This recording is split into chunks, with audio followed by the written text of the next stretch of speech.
اللہ تبارک و تعالیٰ قرآن مجید میں ارشاد فرماتا ہے ان اللہ و ملائکتہ یصلون علی النبی، بے شک اللہ اور اس کے فرشتے اللہ کے نبی علیہ الصلوۃ والسلام پر درود پڑھتے ہیں۔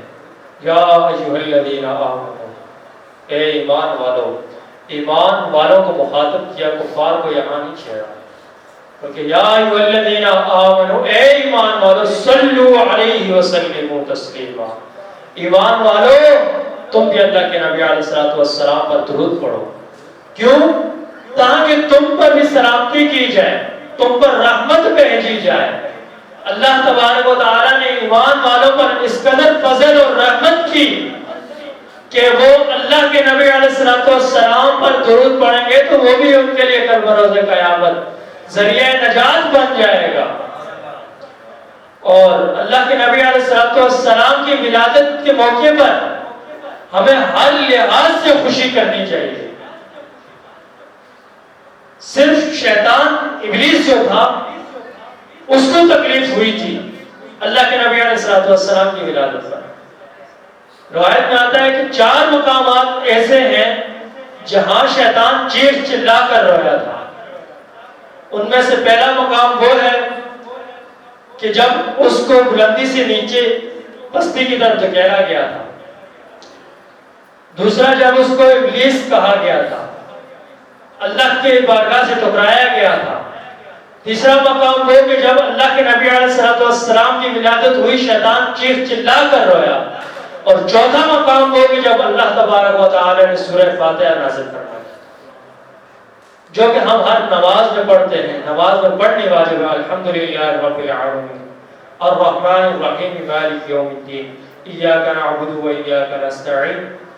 اس سورت کے نازل ہونے پر شیطان اتنا چلایا کہ زندگی میں اتنا کبھی نہ چلایا۔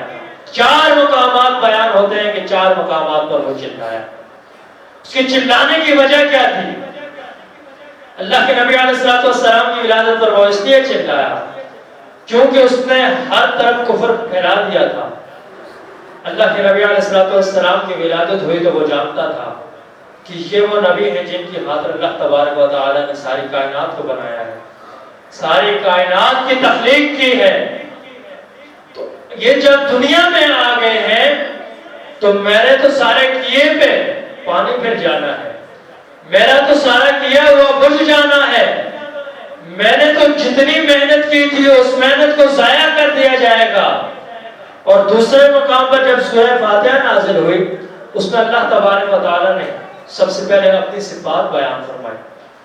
الحمدللہ رب العالمین، اللہ تبارک و تعالیٰ کے لیے تمام تعریفیں ہیں جو عالمین کا رب ہے۔ الرحمن الرحیم، وہ مہربان ہے، رحم کرنے والا ہے۔ مالک یوم الدین، قیامت کے دن کا مالک ہے۔ آگے مومنین کی صفات آ رہی ہے، ایاک نعبد و ایاک نستعین، مولا ہم تیری عبادت کرتے ہیں اور تجھ ہی سے مدد مانگتے ہیں۔ اہدنا الصراط المستقیم، تجھ سے دعا کرتے ہیں تو ہمیں سیدھی راہ پر چلا۔ اب سیدھی راہ کون سی ہے؟ صراط الذین انعمت علیہم، ان لوگوں کی راہ جن پر تو نے انعام کیا۔ غیر المغضوب علیہم ولا الضالین، ان لوگوں کی راہ پر نہ چلانا جن پر تیرا غضب ہے اور جو گمراہ ہوئے۔ غضب ان پر ہے جو شیطان کے ساتھ چلنے والے ہیں، جو شیطان کی ماننے والے ہیں، اور گمراہ وہ ہوئے کہ جنہوں نے شیطان کی مانی اللہ کی نہ مانی۔ اس وجہ سے شیطان چل رہا ہے۔ اور ہم وہ خوش نصیب لوگ ہیں کہ جو اللہ کے نبی علیہ الصلوۃ والسلام کے دیے ہوئے دین کو مانتے ہیں، آپ علیہ الصلوۃ والسلام کی خوشی کا اظہار کرتے ہیں، آپ علیہ الصلوۃ والسلام کی ولادت کو دھوم دھام سے مچاتے ہیں، دھوم دھام سے مناتے ہیں۔ اللہ رب العزت سے دعا ہے کہ ہمارا جب خاتمہ ہو تو اسی حال میں ہو کہ ہم اللہ کے نبی علیہ الصلوۃ والسلام کے عاشقوں کے ساتھ اٹھتے بیٹھتے ہوں۔ نبی علیہ الصلوۃ والسلام کے عاشق مرے، گستاخ ہو کر نہ مرے۔ چونکہ آج 12 ربیع الاول شریف کا مہینہ ہے، اور جب اللہ کے نبی علیہ الصلوۃ والسلام نے ہجرت فرمائی تھی مکہ سے مدینہ کی طرف، اس وقت جو انصار صحابہ تھے تو انہوں نے اللہ کے نبی علیہ الصلوۃ والسلام کا احتراماً استقبال جو کیا تھا اس کی کیفیت یوں تھی.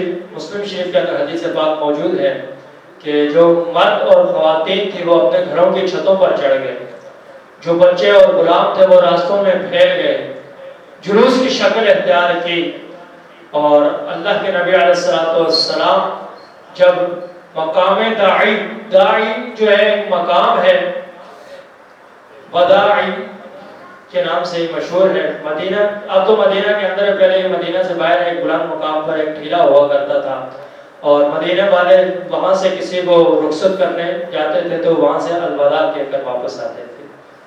تو جب اللہ کے نبی علیہ الصلوۃ والسلام آئے تو مدینہ والوں نے آپ کو دیکھا تو آپ کے استقبال میں پڑھنے لگے, طلع البدر علینا من ثنیۃ الوداع وجب شکر علینا ما دعا للہ داعی. تو ہم جو ہر سال جلوس نکالتے ہیں تو یہ اللہ کے نبی علیہ الصلوۃ والسلام کے انصاری صحابہ اکرام جو ہیں ان کی سنت ہے.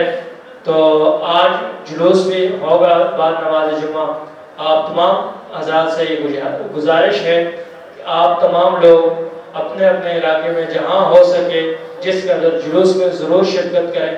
اور جو ہم محفل میلاد مناتے ہیں یہ بھی ہمارے نبی علیہ الصلوۃ والسلام کے صحابہ اکرام کا طریقہ ہے اور صحابہ اکرام کی سنت ہے. آخری بات کر کے اجازت چاہوں گا کہ ایک حضرت سیدنا امیر معاویہ رضی اللہ تعالیٰ عنہ فرماتے ہیں کہ ایک مرتبہ ہم بیٹھے ہوئے تھے کہ اللہ کے نبی علیہ الصلوۃ والسلام تشریف لائے, مسجد نبی میں تمام صحابہ اکرام بیٹھے ہوئے ہیں. اللہ کے نبی علیہ الصلوۃ والسلام نے پوچھا کہ اے میرے صحابہ تم یہاں کیوں بیٹھے ہو, کس چیز نے تمہیں بٹھا کر رکھا ہے؟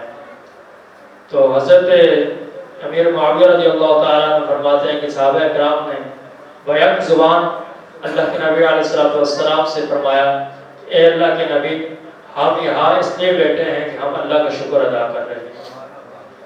شکر اس بات پر ادا کر رہے ہیں کہ اس نے ہمیں اسلام جیسا دین عطا فرمایا اور آپ علیہ الصلوۃ والسلام کو ہمارے درمیان مبعوث فرمایا, ہمارے درمیان نبی آخر الزمان بنا کر بھیجا. اللہ کے نبی علیہ الصلوۃ والسلام نے پوچھا کہ میرے صحابہ کیا واقعی تم اسی مقصد کے لیے بیٹھے ہو؟ تو صحابہ اکرام نے اللہ کی قسم کھا کر کہا کہ ہاں اللہ کی قسم نبی علیہ الصلوۃ والسلام یا رسول اللہ ہم صرف اور صرف اسی مقصد کے لیے یہاں بیٹھے ہیں تاکہ ہم اللہ کا شکر ادا کریں کہ اللہ تبارک و تعالیٰ نے ہمیں اسلام جیسا دین عطا فرمایا اور آپ علیہ الصلوۃ والسلام کو نبی آخر الزمان ہمارا نبی بنا کر بھیجا. اس وقت اللہ کے نبی علیہ الصلوۃ والسلام نے فرمایا کہ میرے صحابہ مجھے تمہارے اوپر کوئی شک نہیں, میں نے تم سے اس لیے قسم نہیں لی کہ میں تمہارے اوپر شک کر رہا ہوں, بلکہ میرے پاس ابھی جبرائیل امین آئے اور فرمانے لگے کہ اللہ تبارک و تعالی تم میرے جو صحابہ ہو تمہارے اوپر فخر فرما رہا ہے فرشتوں کے درمیان کہ دیکھو میرے نبی کے جو صحابی ہیں وہ کتنے اچھے انداز سے میرا شکر ادا کر رہے ہیں کہ میں نے اپنے پیارے حبیب علیہ الصلوۃ والسلام کو ان کے درمیان مبعوث فرمایا. اللہ تبارک و تعالی سے دعا ہے کہ ہمیں اپنے نبی علیہ الصلوۃ والسلام کی سیرت پر مکمل طور پر عمل کرنے کی توفیق عطا فرمائے. وما علینا الا البلاغ.